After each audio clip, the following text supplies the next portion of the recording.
예, 안녕하십니까. 이제 서론신론 인간론 제9번째 강의. 오늘은 이 삼위일체란 무엇인가에 대해서 조금 어려운 이야기인데 같이 풀어봅시다. 또 이 코로나 바이러스가 재발됐죠. 우리 강의를 들으시는 모든 분들은 특히 조심하시길 바랍니다. 이 신학적인 삼위일체를 우리가 공부해야 될 텐데, 이걸 공부하기 전에 우리 지난주에 현대 철학에서 말하는 신론을 조금 우리가 살펴봤죠. 헤겔, 칸트, 포엘바흐 이런 신론을 좀 살펴봤는데, 이분들이 뭐 대표자는 아닙니다. 말하자면은 소위 세상 사람들을 가리키는데, 이분들이 적어도 학자니까 조금 단적으로 뭐 이렇게 싸집어서 말하면은 소위 거듭나지 못한 영혼들이 생각하는 신론이라고 해보죠. 이 거듭나지 못한 영혼들이라고 했는데, 그분들이 거듭났다 안 났다를 뭐 규정하는 것이 아니라 인간의 그 의식만 가지고 생각하면은, 즉 신을 생각하면은 어떻게 되는가 하는 그 얘기를 지금 말씀하고 있습니다. 무슨 말이냐면은, 소위 그 전통이라는 아주 좋은 이 신앙 고백이라는 도움을 받지 않고 자유롭게 이성이 가는 대로, 리비도가 양분을 제공하니까 이성이 가는 대로 사유를 하게 되면은, 신을 사유하게 되면 어떻게 되느냐 하는 이 결과를 칸트, 헤겔, 포엘바흐를 제가 들어서 말씀을 드렸죠. 정리해드리면, 헤겔은 인간의 이성이 곧 신의 영이 된다라는 아주 황당한 결과를 만들어냅니다. 참 신론치고는 너무 놀랍죠. 인간의 이성이 영이 된다, 성령이 된다 하는 주장이죠. 또 이런 헤겔의 생각에 정반대로 포엘바흐는 신이 곧 인간이 만든 형상이다라는 신론을 말합니다. 보통 전통적으로는 인간이 하나님의 형상이라고 이렇게 부르는데, 이 사람의 이론에 따라가 보니까 결국 신이 오히려 인간이 만든 하나의 형상이다라는 신론을 말하더라 그 말이죠. 이게 뭐냐? 이것들이 자신들 마음대로, 즉 자기들 이성이 가는 대로 신을 논해 보았더니 인간이 신이 되고, 더더구나 인간의 그 부패한 이성이 영이 되더라, 성령이 되더라. 혹은 포엘바흐처럼 신이 인간의 형상이라고 짓거리지고 다닙니다. 이런 식으로 신론을 전개합니다. 과연 우리 기독교 신론에서도 이 하나님을 말해야 되는데, 그래서 참 조심스럽다는 겁니다. 왜 조심스러우냐? 저분들에게서 없는 결정적인 것을 우리가 지적해야 되기 때문에 그래요. 이 세상 사람들이 말하는 신, 하나님이라 하지만 결정적으로 거기에서 빠진 게 하나 있습니다. 그게 뭐냐 하면은, 신을 논하는 인간이 얼마나 부패한 죄인인가 라는 말이 전혀 없어. 인간이 얼마나 죄인이라는 사실을 언급조차 하고 있지 않다는 겁니다. 다시 말해, 이 세상 사람들은 그 대표자들을 철학자들이라고 제가 꼽았는데, 신을 논하는 걸 보면은 인간의 그 신을 논하는 우리 인간의 그 능력, 우리 인간의 그 본질, 이게 얼마나 썩고 부패했다라는 사실을 전혀 알지 못하고 또는 알기를 원하지 않습니다. 그 결과가 뭐냐? 그 알량한 인간의 이성이 스스로 신이 되고 영이 되고 성령이 되고, 이렇게 오류가 많은 이성이 신을, 하나님을 자기의 형상으로 만들더라 그 말입니다. 이게 알고 보면 참 무서운 이야기인데, 그래서 이 신학의 첫 발을 내딛는 여러분들이 철학 공부를 하지 않으면은, 신학하는 우리들도, 여러분들도 자신도 모르게 나중에 신이 됩니다. 목회하다 보면 신이 된다니까. 또 자신도 모르게 자기가 말하는 이 모든 가르침이 하나님의 말씀인 것처럼 성령이 될 수도 있다는 사실을 아셔야 돼요. 이것이 바로 철학적 신론이 오늘 저나 여러분들에게 주는 강력한 교훈입니다. 딱 내용은 이렇습니다. 신앙 고백의 도움 없이 이성만 가지고 신을 논하면은 신을 이성의 종으로, 하나님을 이성의 종으로 만든다 하는 그 얘기입니다. 우리도 이 하나님을 참 논해야 되는데, 우선 분명한 점은 하나님을 논하는 우리 인간의 이성이 완전히 부패했다라는 사실을 근본적으로 신앙 고백으로 압니다. 두 번째는 이러한 부패한 이성이 학문적으로 하나님을 논해야 한다는 점이 이게 부담스러운데 어떤 결과를 가져오는가를 역사를 통해서 학문을 통해서 스스로 자각하면서 조심스럽게 논해야 된다 하는 겁니다. 아마 이런 이야기는 앞에서 제가 충분히 이야기했기 때문에 잘 알 거라고 보는데 우선 우리 기독교 신론의 독특성이랄까요? 다른 종교에서 없는, 즉 다른 신론에서 없는 아주 독특한 점이 뭐냐면은 삼위일체입니다. 만약에 이 가르침이 우리 기독교에서 없다면 기독교는 아닌 거죠. 기독교 하나님이 아닙니다. 그런데 이 삼위일체 사상은, 즉 삼위일체 교리는 당연히 교리입니다. 다시 한번 이야기를 해보죠. 교리는 성경이라는, 더 정확하게 이 정경의 가르침에 뿌리를 두고 있습니다. 그리고 이미 수많은 신학자들과 수많은 교회들에 의해서 신앙에 의해 인정이 되었습니다. 이미 인정이 되었고 이미 고백이 된 거야. 그 고백으로 되어 있는, 즉 신앙으로 고백되어 있는 인정되었던 그 가르침을 교회 공의회로 공식적으로 승인해주고 인정해준 가르침입니다. 교회가 만든 게 아니라고 분명히 이야기합니다. 그래서 신앙이 없는 신론은 이성이 신이 되고 칸트처럼, 이성이 성령이 되고 헤겔처럼 이성이 신을 자신의 형상으로, 조금 적나라하게 말하면 자신의 종으로 그렇게 만듭니다. 포엘바흐처럼. 그래서 다시 한번 저나 여러분들이 건전한 신앙 고백, 즉 신앙 고백, 이 전통이라는 게 얼마나 소중한지를 느껴야 돼요. 한 번 더 이 삼일체는 성경 공부에서 나온 산물이 아닙니다. 두 번째로 역사 비평가들처럼 이성만 써가지고 나온 산물은 더욱 아니죠. 신앙으로 전수된 전통을 신학적으로 사유하면서 신앙을 가지고 사유해서 인정된 나온 고백이고 교회가 공적으로 인정해 줘서 나온 공식적인 가르침이다 하는 사실을 아셔야 돼요. 자, 그렇다고 이 삼일체는 언뜻 보면 교회가 만든 것 같이 보이는데 교회가 만든 교리가 아닙니까? 또 이렇게 반말하시는 분이 많습니다. 이미 고대 교회에 보편적으로 인정된 가르침이야. 오늘 그 내용을 들여다볼 겁니다. 고대 교회에서 보편적으로 인정된 가르침을 교회 공식적으로 공의회가 공적으로 인정해 준 교리입니다. 삼일체가 왜 교리가 되어야 되느냐를 알기 전에 우선 교리가 왜 신적인 권위를 가져야 되는가 하는 문제부터 우선 생각해 봅시다. 성경은 알다시피 계시라고 불리는, 즉 하나님이 계신데 이게 뭐냐면 인간을 향한 하나님의 말씀이라는 권위입니다. 하나님의 권위야 이게.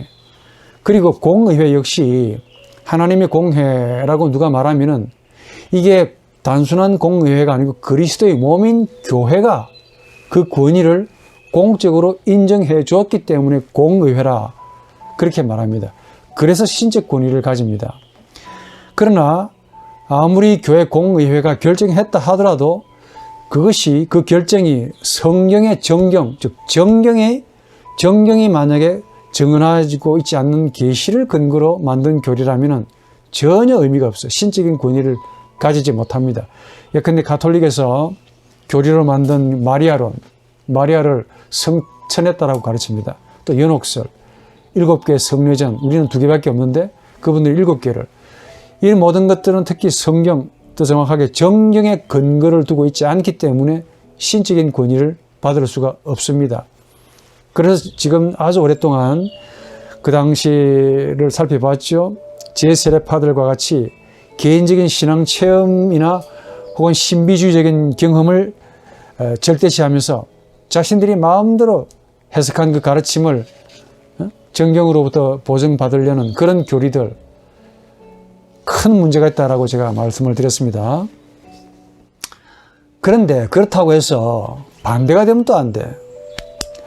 반대로 정경이 반대 문제가 있습니다. 무슨 말이냐? 정경이 직접적으로 언급을 하고 있지 않다 하더라도 누차 말했지만 성경 전체적인 내용이 부분적인 것이 아니고 성경 전체적인 내용이 암묵적으로 정언하고 있다. 만약에. 그리고 두 번째는 건전한 아주 건강한 신앙 고백이 신앙의 이 건전한 신앙 주석으로 인해서 전체적인 성경 해석과 일치하는 가르침이 있다고 한다면 교회는 그 가르침에 대해서 역시 신적인 권위를 부여할 수가 있습니다. 아니, 부여해야 된다고 봐요. 교회는 부여해야 하는, 조금 적나라하게 말하면 교회는 부여해야 하는 권위를 가지지 못합니다. 부여해야 하는 의무만 가집니다.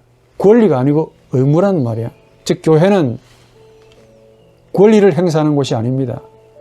의무를 다하고 충성을 다하는 곳입니다. 건전한 교회를 수호하고 성도들의 영혼을 이단으로부터 혹은 세속주의들로부터 보호를 하는 그런 의무만 주어졌습니다. 근데 만약에 교회가 권리를 주장할 때 반드시 거기에 횡포가 나온다는 것을 여러분들이 아셔야 돼요. 거기 정권이 들어가고 권세가 들어가고 힘이 들어가게 되면 아주 악해지고 비참한 결과를 가져온다는 사실을 역사에서 지금 우리에게서도 남의 이야기가 아니라는 사실을 배우셔야 됩니다. 이렇게 교회가 의무로 다한 그 가르침을, 즉 신앙 고백을 당연히 성경적인, 왜냐 이게 전체적인 성경적인 진리이기 때문에 이걸 교리로 간주할 수 있어야 됩니다. 왜냐? 신앙 고백 역시 당시의 신앙인들로 의해서 자명한 진리로 고백되어졌기 때문에 그래요. 이런 고백은 오늘 우리에게만 있는 게 아니고 옛날에도 그랬고 동일하다 그 말입니다. 사람은 다른데 어떻게 동일한 고백이 나올 수가 있느냐 이게 신비입니다. 삼위일체 교리가 바로 여기에 해당된다라고 봅니다. 알다시피 성경에는 삼위일체라는 용어는 전혀 나오지 않습니다. 성경이 직접 표현하고 있지 않습니다. 다만 건전한 신앙 고백들이 이걸 설명해주고 있고 그 건전한 신앙 고백들은 정경에 뿌리를 두고 있기 때문에 그렇습니다. 그래서 교회 공의회가 그 가르침을 신적 권위로 인정해 주었습니다. 조금 더 자세하게 이 삼위일체 교리는 하나님이 자신을 계시하시는 건데 이 신적인 자기 계시를 당시 교회들이 마음으로 이미 고백했습니다. 이 고백을 공의회가, 당시의 교회가 공식적으로 승인해 주고 인정해 주었다 하는 겁니다. 한 걸음 더 나아가서 어떤 근거로 공인할 수 있었는가? 그 근거가 바로 성경입니다. 정경에 있다 그 말이에요. 그런데 유감스럽게도 성경에는 삼위일체라는 용어는 구체적으로 나오지 않습니다. 이 사실을 당시 교부들이 너무 잘 알았죠.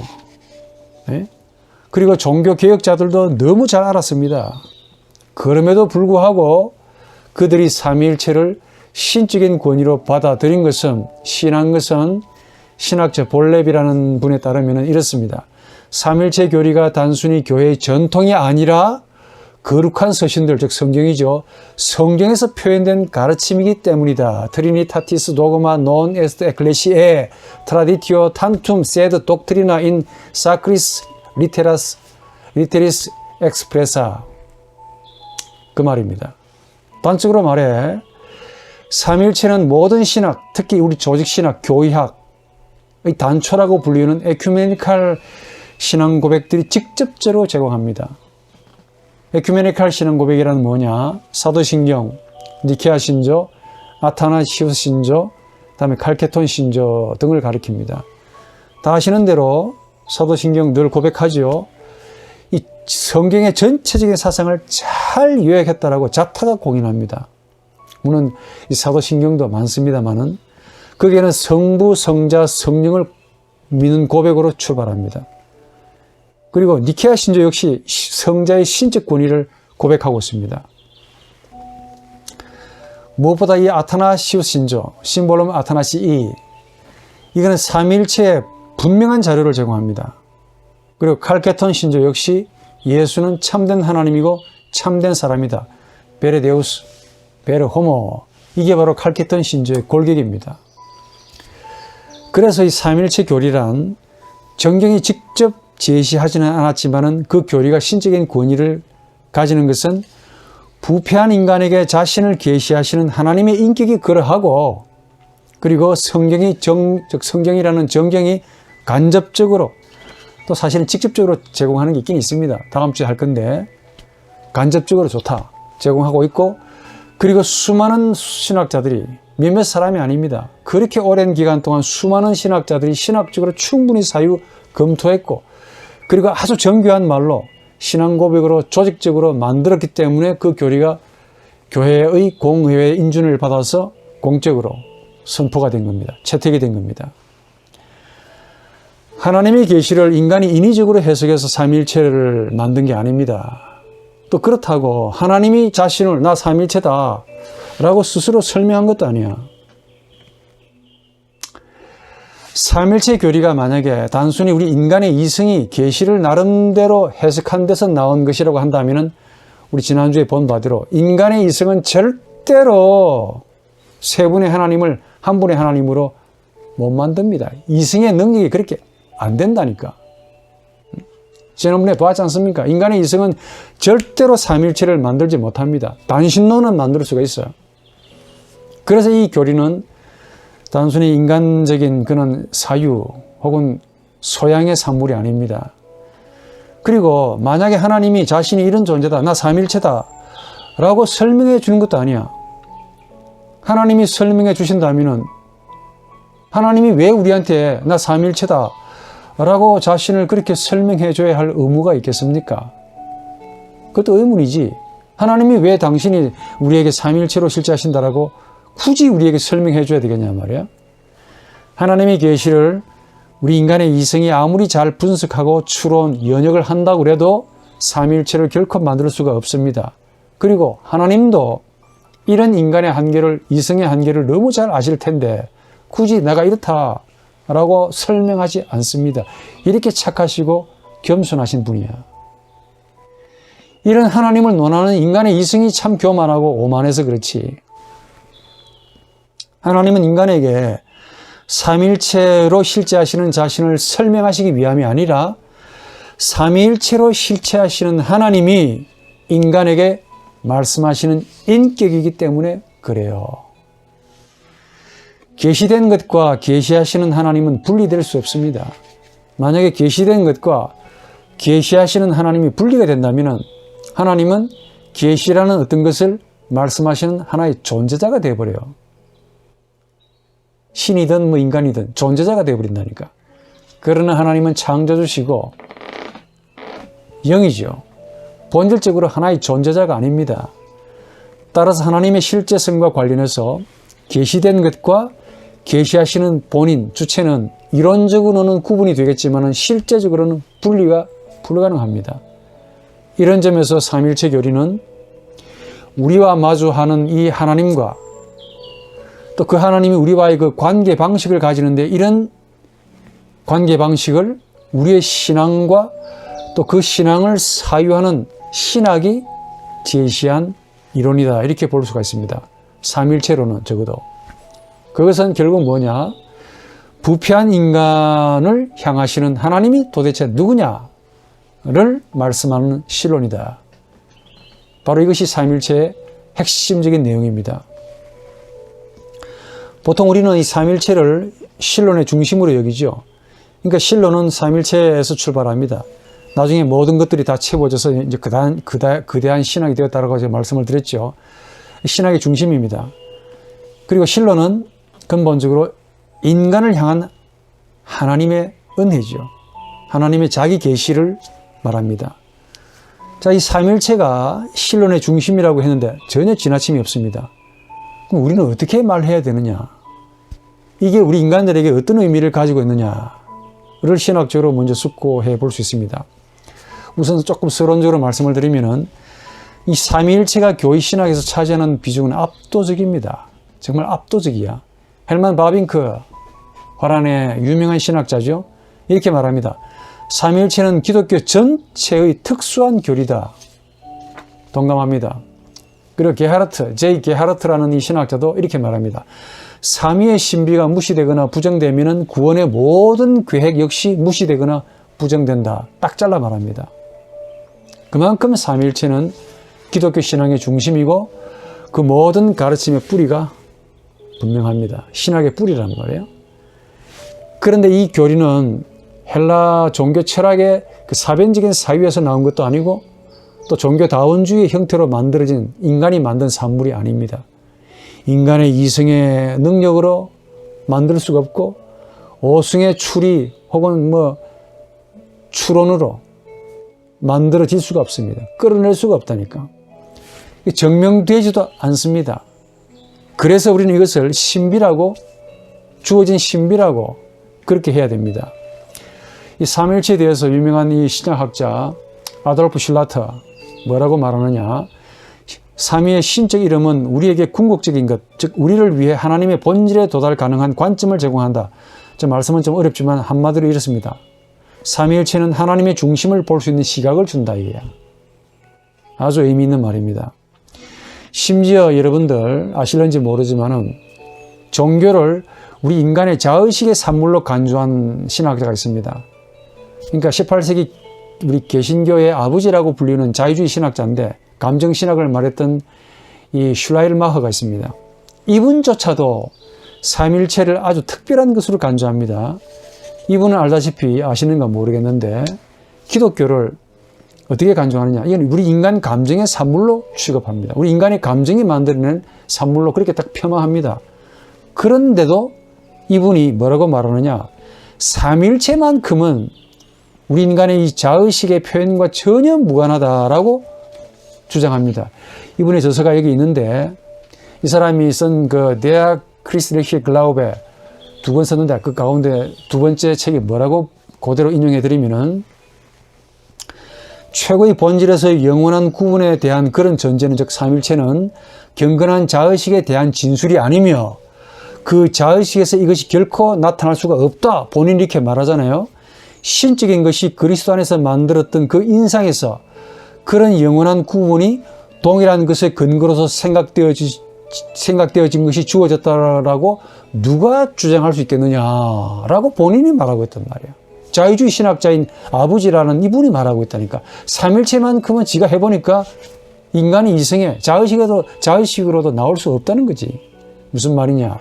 이 슐라이르마허는 감정을 신과 우리 인간의 공통적인 분모로 무엇으로 간주했습니다. 신은 감정의 절대적인 원인이 되고 인간의 감정은 신의 감정을 일정량만큼 신성한 것으로 공유하고 있다는 이야기입니다. 그래서 신을 의식하는 인간의 감정은 신을 무한히 높이는 이 범신론적인 신학자이지요. 이런 신학을 펼칠 수밖에 없는 신학자임에도 불구하고 이런 자가 삼일체만큼은 종교적인 자의식의 감정을 아무리 분석해도 나오지 않는다. 그러니까 우리가 아무리 이야기해도 저분들은, 자유주의자들은 안 믿을 거 아닙니까? 근데 자유주의 신학자 본인이 스스로 증언하고 있단 말이야. 단적으로 말해 삼일체 교리는 우리 인간의 의식, 즉 이성이나 감정이나 의지에게 있어서는 너무 생소하고 완벽하게 이질적인 가르침이다 라는 사실을 아셔야 됩니다. 자, 이제 본론으로 들어가서 이 교리가 어떻게 만들어졌는가를 알 필요가 있습니다. 좀 복잡합니다. 집중하셔야 돼요. 이번 주와 이제 다음 주 강의가 조금 복잡합니다. 삼일체 교리는 이 동방의 헬라 교회가 있습니다. 이게 발견했습니다. 발명하는 것이 아니고 발견했다. 니케아 325년 공회, 콘스탄티노플리스 381년, 에베소스 공회 431년, 칼케톤 공회 451년, 이 네 개의 도시에서 이 고백이 결정이 된 거야. 참고로 말씀을 드리면은 라틴어를 주로 사용했던 교회, 즉 서방교회죠. 여기보다 그 당시 헬라어를 많이 썼던, 주로 사용했던 동방교회에서 참 위대한 신학자들이 많이 나왔습니다. 예?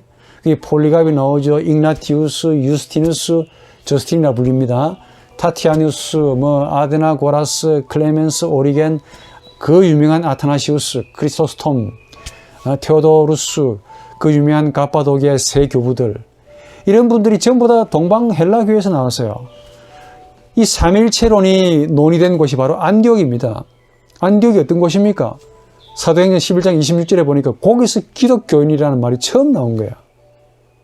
이런 유서 깊은 곳에서 삼일체론이 결정됩니다. 특히 조금 전에 말씀드린 바 이 갑바도기아의 위대한 세 명의 교부들이 나오는데 한 분은 가이사랴의 바실리우스입니다. 그리고 이분의 친구였던 나치안초스의 그레고리우스. 하도 이런 데 비슷해서 지명을 따와야 됩니다. 또 그분의 동생이었던 니사의 그레고리우스. 이름만 기억하시면 안 돼. 지명, 나치안초스 지명입니다. 니사 다 지명입니다. 그러니까 이 세 사람의 힘이 엄청나게 컸습니다. 거기다 아타나시우스가 영양분을 아주 좋은 걸 공급했지만은 이분들은 삼위를 조금 강조하다가 나중에 이분들이 비난을 받습니다. 너 삼신론자들이 아니냐라는 비난까지 받게 됩니다. 참고로 여러분들 어떤 공부를 해야 될지가 참 나옵니다. 이분들 공통점이 있어요. 그러니까 가이사랴의 바실리우스, 그레고리우스 혹은 동생이었던 그 니사의 그레고리우스 이분들의 공통점이 뭐냐면은 전부 수사학자들이에요. 두 번째는 법학을 전공했습니다. 그래가지고 기독교인으로 전회했습니다. 말 잘하지요. 그리고 법을 전공했으니까 칼빈처럼 얼마나 똑똑하겠습니까? 루터도 법학자가 되려고 갔다가 벼락 맞고 수사학자가 됐다는 거 아닙니까? 이치에 맞게 얼마나 잘 따지겠습니까? 수사학자니까.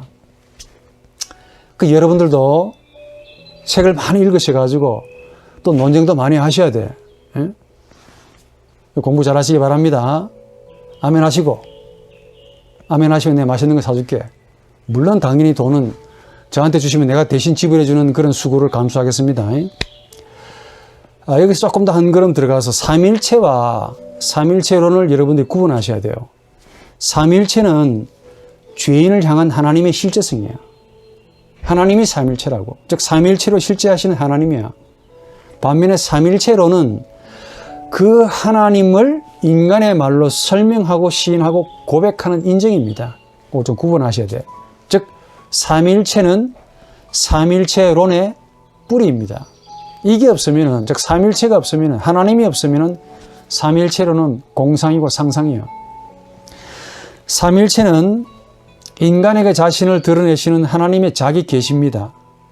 그러나 삼일체론, 이 가르침은 이런 실제성을 진리다라고 고백하는 가르침이에요.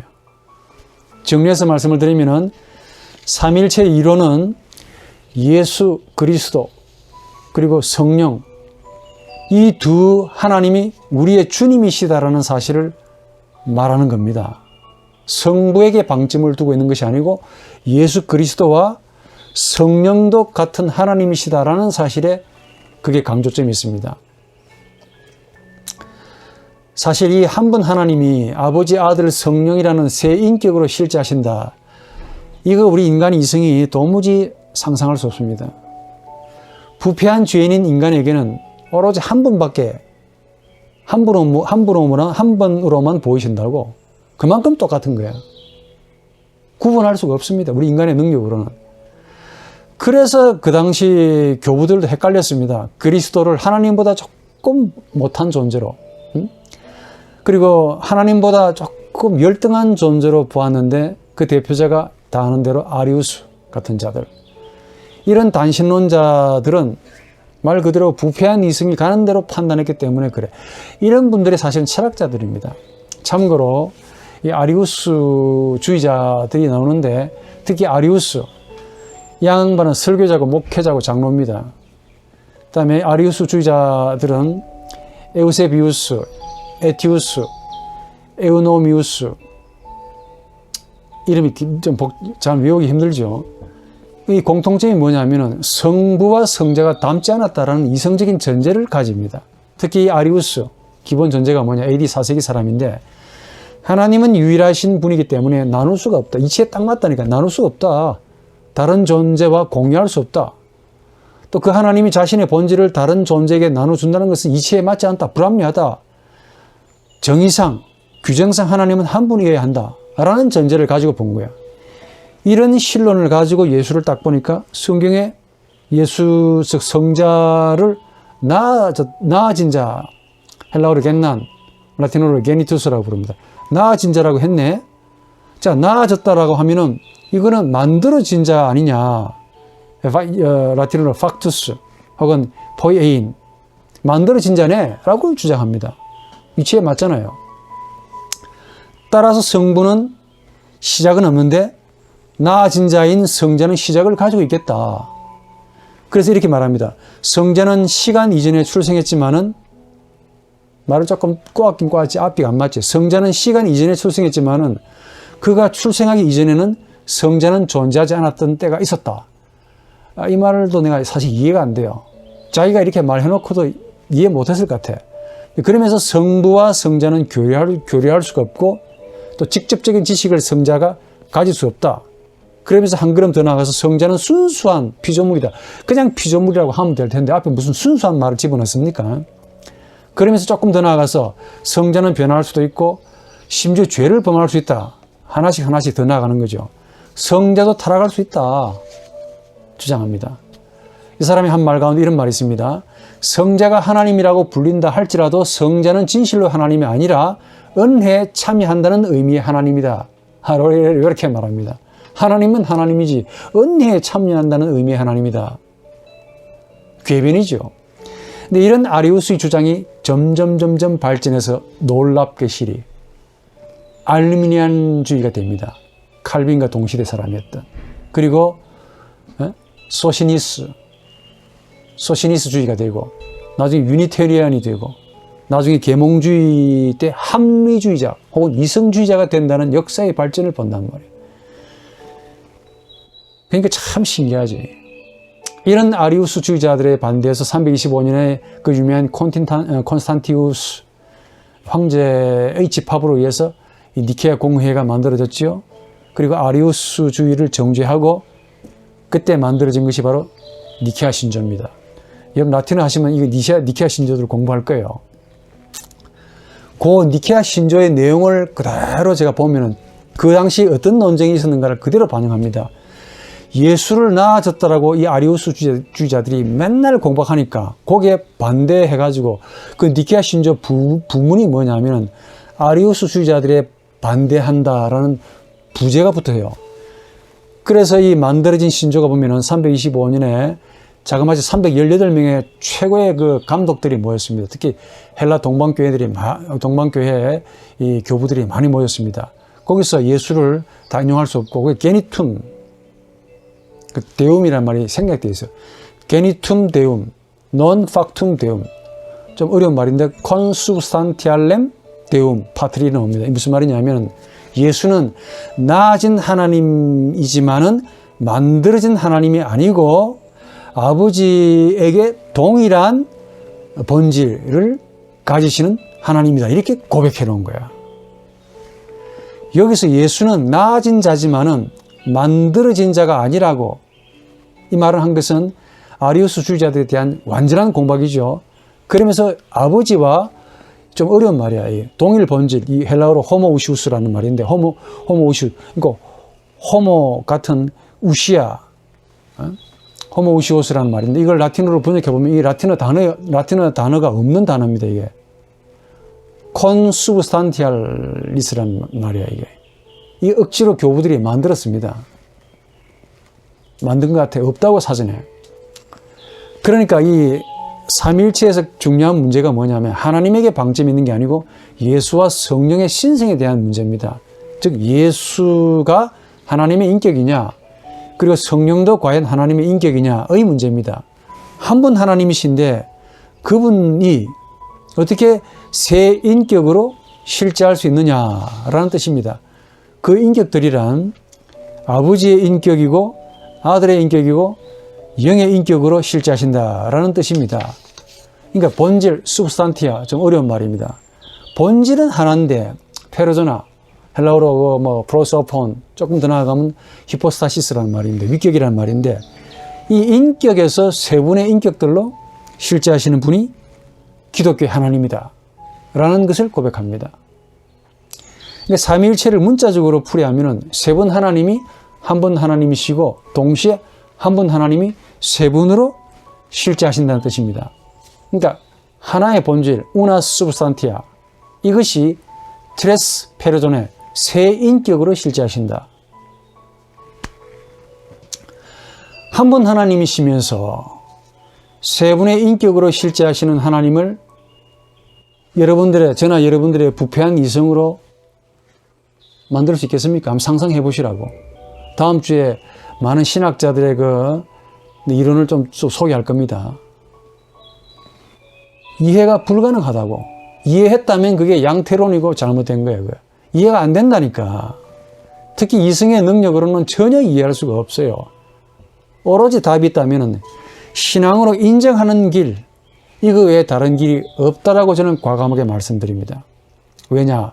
우리 인간들이 만드는 세상에서는 아무리 살펴봐도 결코 발견할 수가 없는 이런 분이야. 이런 분을 우리가 하나님으로 고백합니다. 조금 더 제가 한번 상상해 보죠. 우리 피조물 가운데 가장 복잡한 존재가 우리 인간입니다. 인간은 하나의 본질에 하나의 인격을 가지고 있는 존재자입니다. 대체로 그렇게 알고 있습니다. 물론 이런 생각도 틀린 건 아닌데 현대의 학문의 도움을 받아보면 우리 인간의 영혼도 의식만 놓고 보면 그러한데 우리 인간의 영혼은 의식만 되어 있지 않습니다. 무슨 말이냐? 최근에 심리학과 언어 철학의 도움을 보면 우리 인간의 영혼에도 의식과 개인 무의식 그리고 초개인적인 무의식이 있다라고 그렇게 말합니다. 그런데 놀랍게도 이 개인 무의식에도 또 하나의 독립된 인격이 실제한다라고 딱 잘라 말합니다. 이건 공인된 이야기입니다. 자, 이렇게 본다면은 육을 가진 인간이라는 영혼도 삼위일체로 실체한다라고 할 수도 있겠죠. 육, 다음에 영, 혼. 그러니까 육과 혼과의 관계, 그리고 혼과 영과의 관계가 분리가 전혀 안 되는, 구분은 되지만 분리가 안 되는 나와 너의 인격적인 관계로 탁 얽혀 있습니다. 우리 인간의 영혼만 보더라도, 육체를 빼고 영혼만 보더라도 의식과 개인 무의식이라는 리비도, 그리고 초개인적인 무의식에 있는 참된 나를 인정하더라도 우리 인간의 영혼도 세 가지 삼중의 그 지평으로 되어 있다라고 봅니다. 이런 관계를 융은 자기라 그러고 이걸 심리적인 그것이라고 지칭하기도 합니다. 이런 견해가 옳다라고 말하는 것도 아닌데 이렇게 봐도 우리 인간들이 단순하지 않단 말이야. 하여간에 이 삼위일체는 도무지 설명이 안 됩니다. 특히 그 당시 AD 2세기부터 이게 설명이 되겠습니까? 오죽하면 칼빈주의자라고 불리는 프랑스와 투레틴이라는 신학자가 있습니다. 이렇게 말합니다. 한 분은 우리의 귀로 들리지만 보이지도 않고 내려오시지도 않는다. 성부를 두고 말하겠죠. 다른 한 분은 우리의 귀로 들리는 것이 아니라 오히려 보이는 형태로 내려오신다. 성자겠죠. 또 다른 한 분은 모든 자들의 시각에서 물로 세례를 받은 자로 내려오시고 올라가신다. 성령을 두고 말합니다. 그래서 새 인격으로 실제하시는 삼위 개념은 우리 인간의 영혼을 상상하거나 혹은 연역 추론해서 만들 수 있는 존재 방식이 아닙니다. 관계 방식이 아니라고. 더구나 이 삼위의 인격들이 한 분으로 실제하신다? 이런 생각을 우리 인간이 더더욱 가질 수가 없습니다. 따라서 우리는 성경과 신앙 고백의 가르침에 의존해서 신앙으로 고백하는 길 외에 다른 방법이 없습니다. 진짜 그렇다고. 사변적으로 논해도 그 이론이 비성경적이라고 한다면 기독교와 무관하다라고 해야 됩니다. 또 지나치게 인간적으로 구체화시켜도 이 삼위일체를 설명한다 그래도 하나님의 신비를 다 파헤칠 수 있다라는 인간의 교만입니다. 안 된다니까. 이런 삼위일체를 우리 인간의 그 제한된 사상이나 언어로 표현하려고 하면은 항상 모순을 가져오게 돼요. 인간의 모순 안으로 끌어오기 때문에 그게 모순이 되는 거야. 그냥 받아들이면 되는데 처음부터 삼위일체는 죄인을 향한 하나님의 그 관계 방식의 문제이고 또 부패한 인간에게는 하나님이 자신을 이렇게 계시하지 않으셨다면 절대로 우리가 부패한 인간이 알 수 없는 그런 신적인 비밀입니다. 조금 더 자세하게 우선 삼위일체는 기독교 신관이라고 제가 말씀을 드렸죠. 이 교리가 거부되면 기독교의 정체성과 기독성에 아주 큰 혼란이 일어납니다. 우리 기독교의 독특성이 무너집니다. 즉 세 분 하나님의 일체성을 만약에 부인하면 삼신론이 돼버려. 반대로 삼위성, 트리니타스를 이걸 부정하면 단신론이 됩니다. 이런 논쟁은 이미 고대에서부터 많이 있었습니다. 현대 지금 새삼스러운 문제가 아닙니다. 내가 들어보면 지금 현대 논해지는 이런 이야기들은 계몽주 이후로 논해지는 모든 이야기들은 고대 역사를 몰라서 나온 것 같아. 그러니까 삼신론이든 이신론이든 단신론이든 이거는 이 신적 신비를 인간 이성으로 끌어내려고, 인간 이성으로 이해해 보려고 했기 때문에 나온 결과라고 봅니다. 한 번 더 말씀드립니다. 삼위가 만약에 부정되면은 신은 한 번밖에 안 돼. 이게 이성이 찾고자 하는 가장 좋은 신이야. 이걸 단신론이라고 부릅니다. 그런데 이 단신론자들은 바로 고대 교회를 혼란하게 했던 그 아리우스주의자들이고, 그리고 계몽주의 철학자들이고, 현대 자유주의 신학자들이 바로 그 예들입니다. 이 고대 아리우스주의는 2, 3세기 이단으로 정죄받은 분들이죠. 그리스도를 하나님으로 믿고 싶긴 한데 단지 초자연적으로 나아진 자로 간주합니다. 말이 너무 애매하다 하니까. 그러면서 그리스도가 세례를 받으실 때 성령으로 높임을 받은 인간 정도로 취급합니다. 근데 아리우스주의는 처음부터 생긴 게 아니고 서서히 발전됐습니다. 사실 서서히 발전돼 처음에는 조금 은근했습니다. 무슨 내용이냐면은 본래 아리우스주의는 이렇습니다.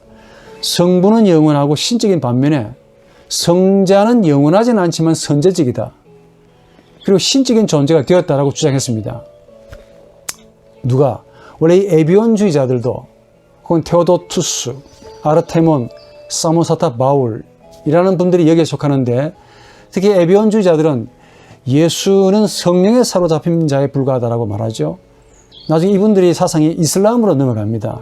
이슬람 교도의 이 가르침을 형성하는데 크게 역할합니다. 이단들이 이렇게 무섭다니까. 또 이 비잔틴의 테오도투스인데, 이분은 뭐라고 말하냐면은 그리스도는 성령으로 잉태했지만은 곧 믿는데요. 성령으로 잉태한 걸 믿는데요. 그러나 신성을 가지고 있지 않다. 세례 때, 예수가 세례를 받을 때 신의 아들로 양자로 인심을 받은 거다. 이렇게 말해. 그 믿기는 믿는데 한 3분의 2만 믿는다는 거지. 또 사모사타의 바울은 뭐라고 말하냐. 이분은 200년에서 275년 그 사이에 생애를 가졌는데 세례 때 예수가 하나님과의 교제를 가진 분이다 라고 주장합니다. 그러다가 4세기로 넘어오면은 루키안이라는, 안디옥의 루키안이라는 분이 있는데 이분이 예수는 성령 충만한 자에 불과하다 딱 이야기하는 거야. 그 루키안의 제자가 누구냐 하면은 바로 그 유명한 아리우스입니다. 그러니까 어떤 스승을 가지느냐에 따라서 결정적으로 여러분들의 신학이 좌우한다 그 말이야. 좋은 선생을 만나는 것은 좋은 신학을 가지는 것과 같다. 이걸 역사에서 볼 수 있습니다. 아리우스가 처음부터 이런 이야기 한 게 아니야. 올라가 보니까 다 스승들이 있더라는 거야. 이런 아리우스, 철저하게 이런 스승들로부터 배웠던 이 아리우스에 의하면은 신은 불출생적이죠. 시간을 가지지 않아야 되고 영원하단 말이에요. 또 신이 창조 사역을 할 때 창조적 매개자로서 그리스도를 세웠다. 그 아들을 히포스타시스. 여기 히포스타시스라는 그 말은, 히포라는 말은 아래, 스타시스 서다라는 말이야. 이걸 로고스라고 불렀습니다. 그러면서 성자는 히포스타시스인데, 성자는 성부보다 한 수 아래인 히포스타시스. 또 성령도 이 성부보다 한 수 아래의 히포스타시스다. 그렇게 존재한다라고 불렀습니다. 성령은 신으로부터 나아진 것이 아니기 때문에, 성부와 동일 본질이 아니다라고 규정합니다. 만약에 성령이 신이라면 두 분의 신이 있게 되느냐, 이게 논리의 모순이다라는 이야기입니다. 그래서 이분들은 성령도 피조물이고 단지 성부만 참된 신이다 라고 이야기하는 거야. 그러면서 그리스도에 대해서 뭐라고 말하느냐, 그리스도가 없었던 때도 있었다. 그러니까 그리스도는 성부와 반드시 동일하지 않다. 역시 하나의 피조물이다 라는 결론에 도달합니다. 자, 이런 식으로 아리우스가 이제 주장했는데, 이게 점점 발전해가지고 나중에 세력을 이룹니다. 정치적인 세력을 이루고 그 당시에 이 교회와 이 국가 전체를 흔들게 합니다. 그래서 이 성부와 성자의 동일 본성을 부인합니다. 성자는 신과 사람 사이의 그 중간 단계에 있는 매개자 정도로 그렇게 간주하게 되죠. 나중에 어떻게 됩니까? 시간이 지나니까 그것도 빼버리자. 성자를 하나의 위대한 성인 정도로 간주하게 됐단 말이에요. 시간이 지나면서 이 논리가 점점 발전합니다. 상당한 영향력을 행사했고 많은 옹호자를 가지게 됩니다. 왜냐하면 이성적으로 일치하니까 합리적이잖아요. 제가 이런 이야기 드리면서 삼일체 교리가 어떻게 만들어졌는가를 지금 말하고 싶은데, 삼일체에서 사용된 그 단어 하나하나가 얼마나 예민했는지를 여러분들이 역사적인 사실 하나를 소개해 드립니다. 그 삼일체 신앙 고백, 니케아 신조, 특히 니케아 신조, 이 니케아 신조에서 사용된 그 단어 하나하나가 얼마나 예민했는지를 지금 내가 소개하기 위함입니다. 잘 듣기 바랍니다. 이 헬라어를 주로 사용했던 동방의 교회가 있고, 이 라틴어를 주로 사용했던 이 서방의 교회가 1054년에 완전히 분열됐지요. 근데 왜 분열했느냐 이렇게 물어보면은, 물론 그게 정치적인 많은 이유가 있습니다. 그 가운데 하나가 뭐냐면은 바로 삼일체 문제 때문에 쪼개진 거야. 안 이상합니까? 나라가 쪼개졌다 하니까 뭐 때문에? 삼일체 때문에. 뭐 때문이냐? 니케아 신조에서 보면 확연하게 드러납니다. 예? 똑같은 니케아 신조를 서방교에서는 이렇게 성령에 대해서 이렇게 고백되었습니다. 제가 여러분들에게 우리 파워포인트로 이렇게 띄워드릴 겁니다. 요 위에는 헬라어로, 밑에는 라틴어로 똑같이 만들어 놓은 거야. 그런데 이 라틴어를 쓰던 이 서방교는 이렇게 고백합니다. Et in spiritum sanctum dominum et vivificantem qui ex parte patre filioque procedit. 무슨 말이냐면은, 그리고 나는 성령을 신앙합니다. 성령은 주님이시고 살게 하시는 분이시며 아버지와 아들로부터 앞서 나오십니다. 여기 필리오쿠에라는 말이 있어요. 그렇죠. 내가 줄쳐놨습니다. 파워포인트를 올려놓을 테니까 자세히 보십시오. 필리오쿠에라는 이 말을 붙여놓은 거야. 덧붙였다고. 반면에 동방교회는 헬라어로 고백되었습니다. 카이 에이스 토 푸니마 토 하기온 토 큐리오스 카이 조 오포이온 토 엑스 투 파트로스 엑스 포리오메논으로 고백되는데, 이 말이 무슨 말이냐면은 그리고 나는 성령을 신앙합니다. 성령은 주님이시고 살게 하시는 분이시며 아버지로부터 앞서 나오십니다. 이런 표현이야. 아버지로부터만 나오신다. 그러니까 이 헬라어를 썼던 이 동방교회는 성령에 대해서 뭐라고 했냐면, 성령은 주님이시고 살게 하시는 분인데 아버지에서만 나오신다라고 고백했는데, 라틴어를 썼던 이 서방교회는 거기다 단어 한 개를 첨가했어요. 그게 뭐냐면은, 고백하면서 뭘 했냐면, 아까 말한 이 필리오쿠에,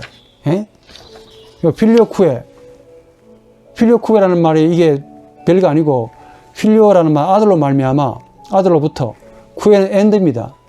그리고 아들로부터라는 이 단어를 한 개 첨가했습니다. 이것 때문에 동서방이 분열됐다니까. 분열의 이유가 뭐냐? 필리오쿠에라는 단어 하나 때문입니다. 동방의 헬라교회는 성령이 아버지로부터 앞서 나오신다라고 고백했는데, 서방의 라틴 교회는 성령이 아버지와 아들로부터 앞서 나오신다라고 고백했어요. 그럼 질문이 생기지 않습니까? 왜 서방교회에서는 이 필리오쿠에라는 이 단어를 첨가했을까? 해석의 여지가 되게 많습니다. 동방교회와 서방교회는 삼일체론을 말할 때 방법론이 달랐다라고 보통 그렇게 말합니다. 학자들에 의하면. 저도 그렇게 생각해요. 동방교회는, 즉 헬라어를 썼던 이 동방교회, 참 좋은 분들이 많이 나오는데, 동방교회는 방법론을, 삼일체를 다룰 때 어떻게 다루느냐, 이 세 개의 위격에서 일체로 나아가려는 방법을 사용했습니다.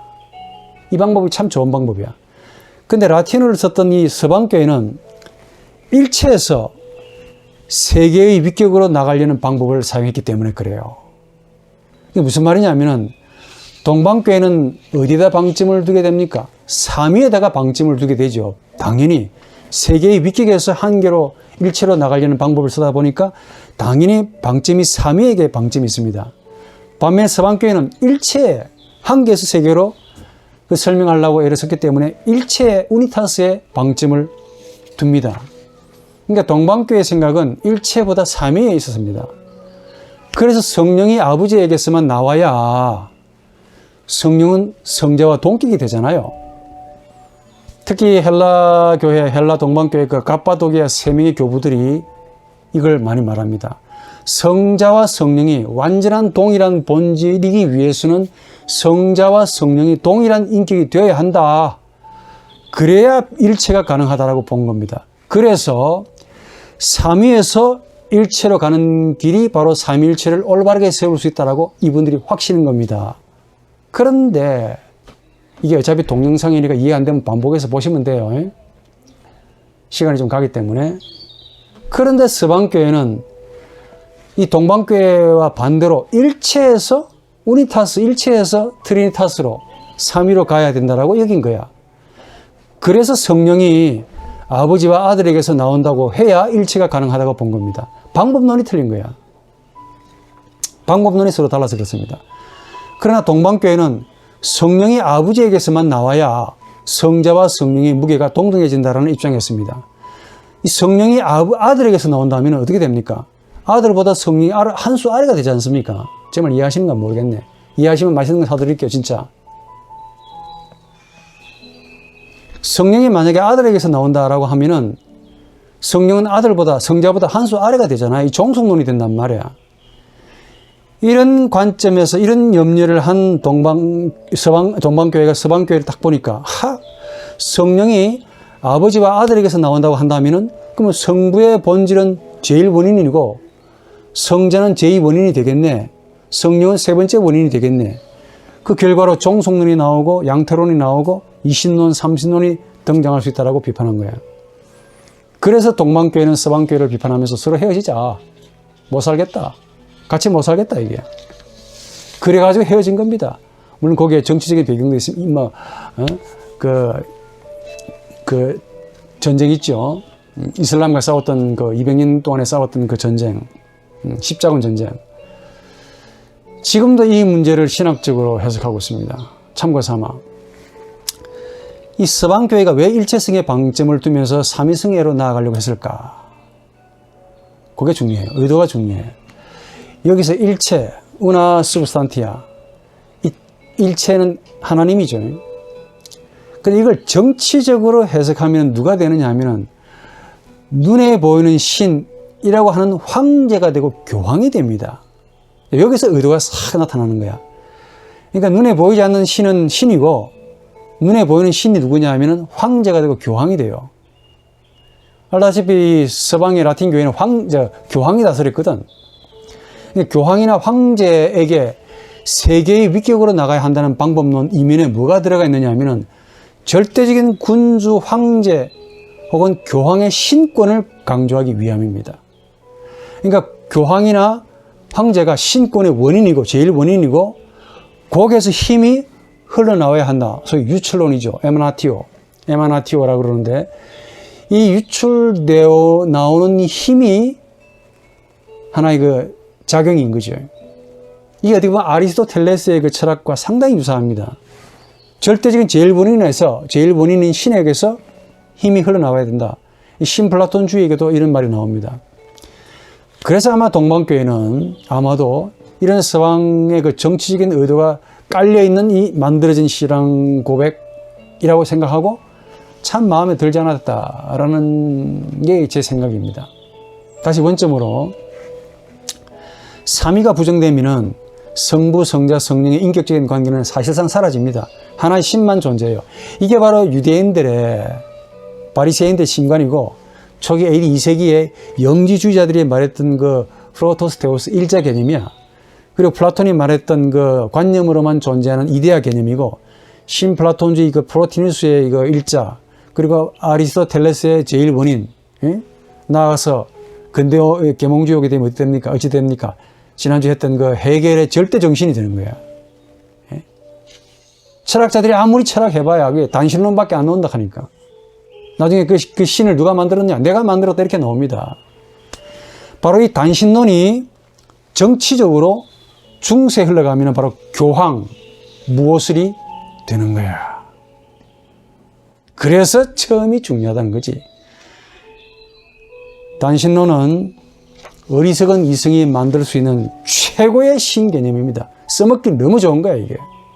우리 인간의 이성이 만들 수 있는 최고의 신개념이 바로 단신론이다. 반대로 일체 개념이 부정되면 삼신론의 신들이 되겠죠.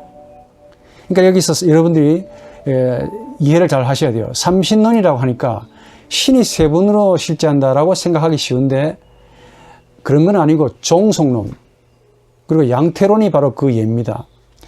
성자를 신적 본질이 아버지보다 조금 모자란다고 여기거나 또 그리스도의 신성이 완벽하지 않다라고 여기는 거죠. 이게 바로 종속론이에요. 아버지보다 못하다 이게. 그러니까 종속론이라는 뭐냐면은 성부, 성자, 성령이 신성 면에 있어서 본질 면에 있어서 서열을 가진다 하는 주장입니다. 아마 여러분들이 교회에서도 이렇게 가르치고 있는지도 모르죠. 양태론이라는 게 있습니다. 양태론 모달리즘인데 양태론 역시 그 내용은 성부가 성자와 성령보다 우월하다라는 점을 시사해요. 여러분들이 교회에서 이런 식으로 사실 옛날에 내가 그때 그렇게 한 기억이 나기 때문에 이실직고 합니다. 유치부 아이들한테 가르치긴 가르쳐야 되는데 어떻게 가르치느냐. 제가 이렇게 제가 가르친 거 아닙니다. 실수. 누가 그렇게 가르쳤다는 것을 내가 좀 들어서 믿거나 말거나야 또 진심으로 듣지 말기 바라고. 한 사람이 있는데 한 분이 계시는데 집에 가면 아버지고 교회 오면은 뭐가 돼? 장로님이 돼요. 또 직장 가면은 이분이 사장님이 된다. 또 그렇게 가르쳤다니까. 이 주일학교 학생들한테 참 그렇게밖에 할 수 없겠다라는 생각이 들어요. 그런데 한 개의 본질, 헬라어로 우시아, 한 개의 substantia가 세 개의 모드, 세 개의 태도로 나타난다는 주장인데 이게 하나님이 구약에서는 성부로 나타났고 신약에서는 성자로 나타났고 그 후로 성령으로 태도를 취한다. 모든 걸 마무리하신다. 라는 식입니다. 이게. 참 이해가 잘 되잖아요. 그런데 양태론의 근본적인 문제는 여기 있습니다. 그래 좋다. 아버지, 장로님, 사장님이라는 그 세 개의 모드, 양태 속에는 전혀 인격적인 상호 교류가 없다는 게 문제예요. 이게 양태론의 약점입니다. 이 종속론에 의하면 아들은 영원한 성부에 의해 낳아진 자로서 그냥 피조물이고 성부보다 열등하고 종속된다는 주장을 가집니다. 그래서 이 종속론자들은 성부를 표기할 때는 정관사 붙여가지고 그 하나님이라고 했고 성자는 그냥 피조물이고 성령은 정관사 안 붙입니다. 그냥 신이 되는 거야. 이런 종속론과 유사하지만 그 아리우스주의자의 그 중간에 있는 입장이 세미 아리우스주의자라는 입장이 있습니다. 여기 니코메디아의 유세비우스가 여기 해당되는데 유세비우스라는 이름이 되게 많이 나와요. 그 지명을 사용하지 않으면 헷갈립니다. 양반의 입장이 뭐냐면 세미 아리우스주의자야 이게.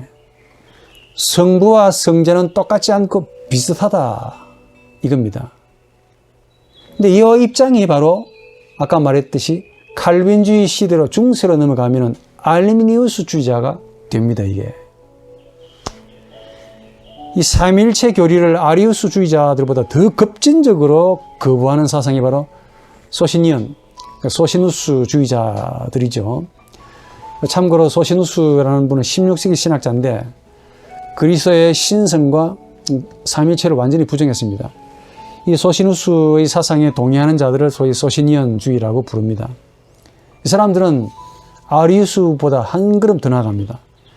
그리스도의 초자연성을 완전히 부정합니다. 성도는 문자 그대로 쌍투스, 거룩한 사람에 불과합니다. 영혼도 없고 선제적이지도 않고 은혜를 크게 받은 자에 불과하고 창조 이전에는 성부와 함께 있지 않았다라고까지 주장합니다. 이런 소시누스주의자들의 사상이 더 확대가 되면 유니테리언 사상으로 발전합니다. 유니테리언 주의자들은 그리스도는 성부도 아니다. 단순한 사람이다. 그래서 그리스도의 그 초자연성, 신성을 완전히 부정해버립니다. 이런 사상에 양분을 먹고 공급을 받아서 훗날 계몽주의 이후에 자유주의 신학자들에게 주인이 되었다는 거 아닙니까? 그 대표적인 케이스가 알브레히트 리첼이라는 사람이 있습니다. 알브레히트 리첼. 성령의 인격성, 신성 완전히 거부해버립니다. 제가 무슨 말을 드리고 싶냐면은 소위 자유주의자들은 그냥 불쑥 나온 게 아닙니다. 좋은 스승을 못 만났기 때문에 그래. 이미 역사적인 뿌리를 다 가지고 있습니다. 한 번 더 여러분들에게 역사를 좀 부위 좀 공부 좀 해주세요. 선생님이 애글을 하고 싶네, 이거.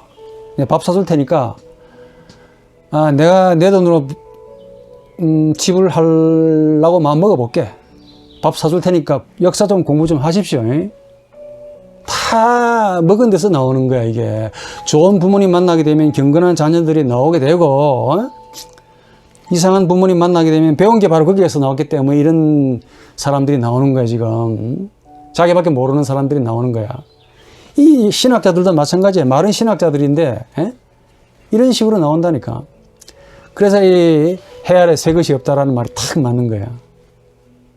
오늘 저는 여러분들이 이런 좋은 학교에서 제대로 된 이 신앙 고백을 배우고 전수받고 있다는 사실에 지금은 모르지만 나중에 목회하실 때 반드시 느낄 겁니다.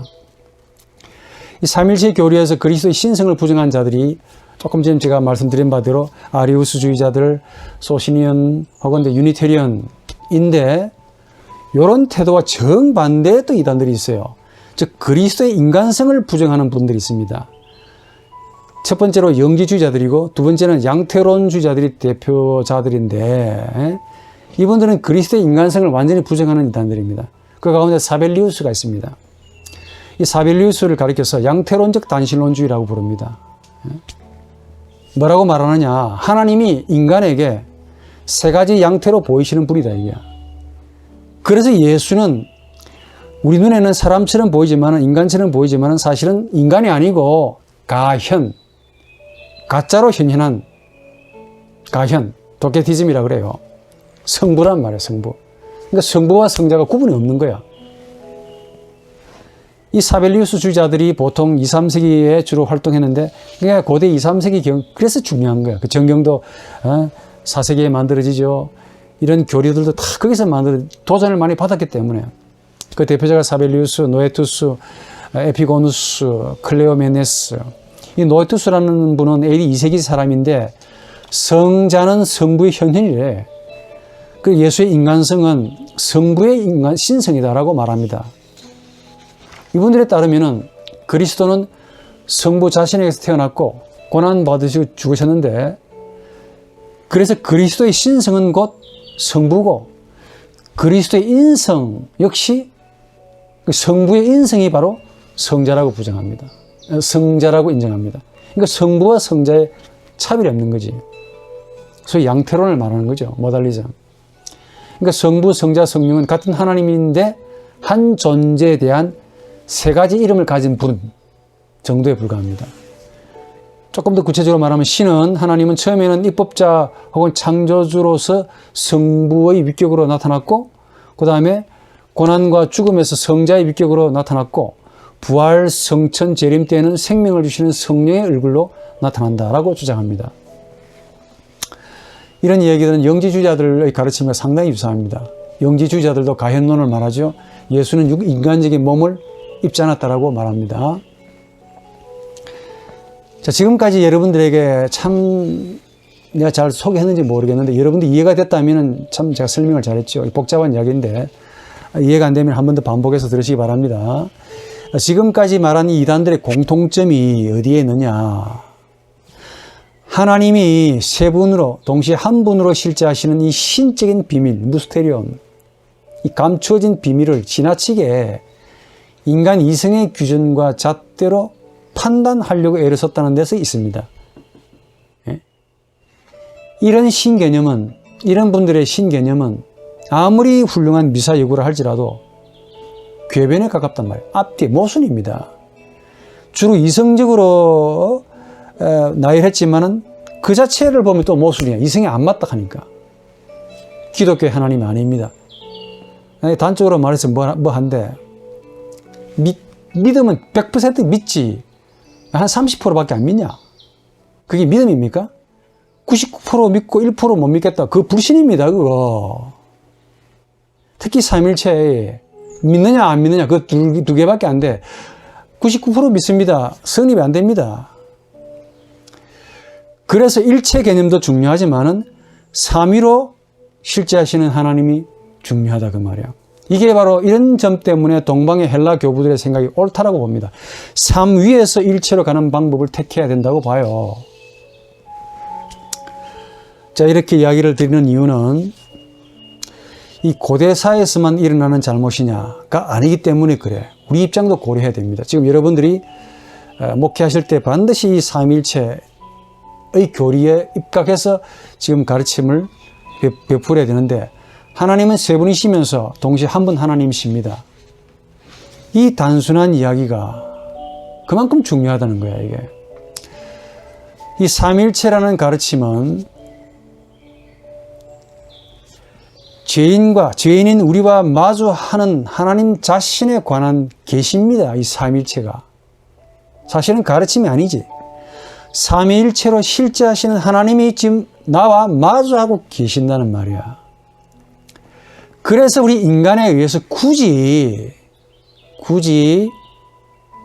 이성적으로 검증될 필요가 없고, 검증될 수도 없고, 검증이 안 됩니다. 따라서 이 삼위일체는 인간의 이성에 의해서 검증되어야 하는 가르침이 아니고 신앙으로 그냥 인정되어야 하는 가르침이야. 그래서 하나님이 신앙을 주셨다는 거 아닙니까? 선물로. 에? 그 선물로 받아들여야 되지. 왜 이성을 가지고 말도 안 되는 궤변을 자꾸 나열하냐 그 말이야. 이성이 불필요하다라고 말하고 싶지 않습니다. 이성은 써야 돼요. 우리 신학도 이성적인 작업이니까. 그러나 이 원천적인 가르침, 신비는 이성으로 납득이 안 됩니다. 왜냐? 하나님은 죄인과 마주해서 자신을 그렇게 드러내신 거야.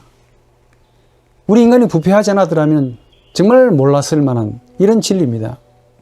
내가 죄인이다 보니까 비로소 하나님이 세 분으로 계신다라는 사실이 뼈가 시리게 다가온다 이게야.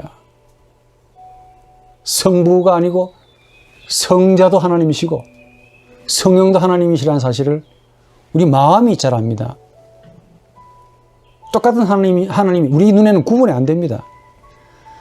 그런데 죄인이면서 피조물인 우리가 하나님을 향해서 당신이 왜 이렇게 존재하십니까? 따질 수 있습니까? 또 따집니까?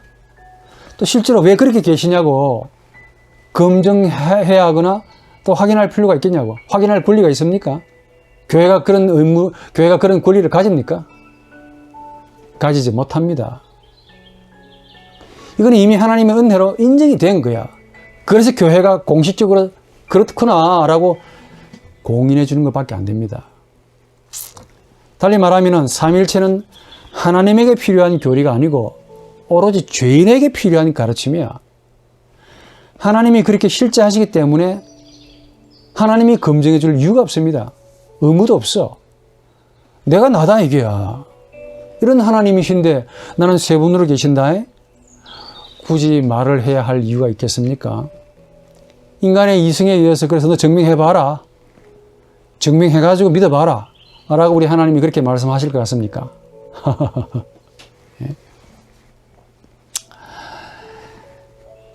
이 삼위일체의 가르침은 단순히 하나님에 대한 교리이기보다 사실은 죄인을 향한 하나님의 인격적인 계시를 인간적인 용어로 설명한 교리입니다. 교리. 이 교리에서 하나님이 우리 모두의 우리의 주인으로 계시하신다는 사실을 체험할 겁니다. 왜냐? 하나님이 삼위일체로 실제하시기 때문에 그래요. 그 하나님과의 만남은 내가 나의 주인이 아니라 삶 위로 계시는 그 하나님이 내 주인이라는 사실을 깨닫게 됩니다. 그래서 여기서 보면 루트의 말이 참 가슴에 와닿습니다. 루트는 하나님을 구분했지요.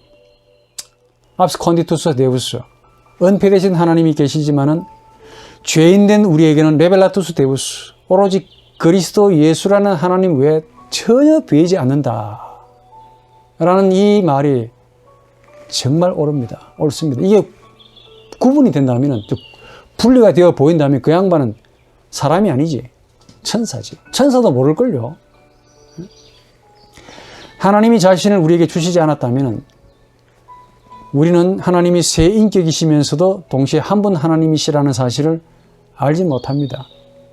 즉 하나님의 인격성, 헬라어로 히포스타시스 혹은 프로소폰, 테로조나, 이런 하나님의 인격성, 이건 하나님이 자신을 우리에게 레벨라투스, 계시하셨기 때문에, 그 계시된 그리스도, 계시된 하나님이시기 때문에 그 그리스도를 통해서 환하게 알 수가 있는 거야. 그래서 오늘 저나 여러분들이 삼위일체를 대할 때 절감해야 하는 사실이 있습니다. 인간은 하나님을 생각하면 반드시 단신론으로 생각하게 되어 있다 하는 점이야.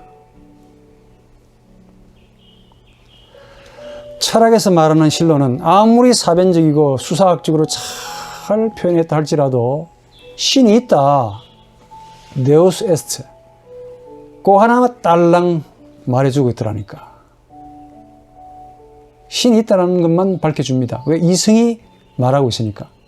이승은 기껏 지난주에 말씀드린 대로 신이 있다. 그렇지만 그 신이 세 분으로 인격적으로 실제하신다라는 사실을 이승은 근본적인 파손된, 모자라는, 부족한, 부패한 이승이기 때문에 밝혀낼 수가 없습니다. 신학에서도, 신학을 하면서도 이성적으로 신을 논하게 되면 반드시 삼신론 아니면 단신론으로 가게 돼요. 차라리 삼신론으로 가는 것이 조금 더 낫지 않을까 하는 생각이 들 정도야. 그만큼 단신론자가 되는 거야. 즉 성자와 성령의 신성을 전혀 알지를 못합니다. 왜? 이승의 한계가 있고 그 이승의 이 죄악성을 이분들이 스스로 비판 안 합니다. 자신이 잘났다고 생각하기 때문에 그래. 솔직히 모든 사람들이 다 신이 있다는 사실은 다 압니다. 전에 첫 시간에 말했지만 이 세상에는 불신자 아무도 없다고 그랬죠. 반신론자는 있을 수 있지만 무신론자는 아무도 없답니다. 신이 없다라고 말하는 사람은 신이 없는 자기 자신을 하나님으로 믿는 자들이야. 철학자건 신학자건 하나님이 유일하시다는 사실은 다 알고 있습니다. 그러나 하나님을 만나지 못하면 우리 부패한 이성은 반드시 한 번 하나님만 인식할 거야. 하나님을 인격적으로 만나면 놀랍게도, 아주 놀랍게도 그 하나님이 새 인격으로 우리에게 다가오신다 라는 사실을 깨닫게 됩니다. 그래서 이 만들어진 교리가 감사하고 맞네, 이 말이 맞네, 다음 주에 말할 이 선포의 중요성도 바로 여기서 나오는 거야. 교회 그 성도 간의 그 커뮤니아 상토론, 이것도 여기서 나오는 거라니까. 이게 첫 단추가 제대로 끼워지지 않으면 절대로 교회는 성립할 수 없습니다. 나와 마주하는 이 하나님이 오로지 예수 그리스도의 인간성으로 보인다고 말해요. 우리 이성은 하나님과 예수 그리스도를 분리시키거나 아예 성부를 성자로 그렇게 간주하고 싶어 합니다. 구분이 안 되니까. 그러나 우리 이성 밖에서, 우리 인간의 이성 위에서 역사하시는 성령의 인격성이 성부와 성자를 구분시키고 동시에 한 분 하나님으로 고백하게 합니다. 그래서 신앙 고백은 성령으로 체험하신 그 신학자들의 고백에서 나온 이야기예요. 신앙 고백이 중요한 겁니다.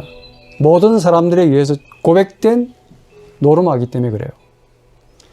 이 성령의 인격성은 어리석은 우리 앞에서 예수의 인간성을 신적인 인간성으로 고백하게 만듭니다. 우리 입으로 고백하는 게 아니에요. 우리 입으로 고백하는 것 같이 보이지만은 우리의 마음으로 감화 감동을 시키셔서 우리 입으로 토설하게 만든다니까. 이승으로 삼일체를 보면은 끝없는 논쟁거리로 비칩니다. 지금도 해결이 안 돼. 못 믿겠다는 거야. 그러나 신앙으로 보면은 삼일체는 검증해야 할 가르침이 아니라 내 영혼의 주인이 하나님이시라는 사실을 깨닫게 됩니다. 진리는 만들어내는 것이 아니고 깨닫는 겁니다. 발견하는 것에 있습니다. 하나님은 죄인인 우리를 그리스도로 인도하시고 성령은 그리스도와 우리를 또 하나로 만드셔서 바로 하나님께로 인도하시는 그 인격적인 하나님이심을 우리 의식이 만든 언어로 한국어로 고백하게 된다 그 말이에요. 이게 아름다운 겁니다.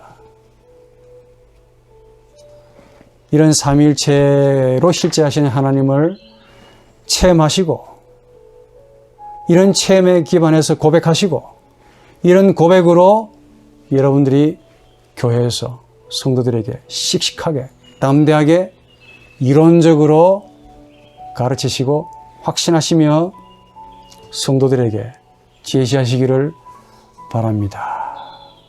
다들 건강하시길 바라며 감사합니다.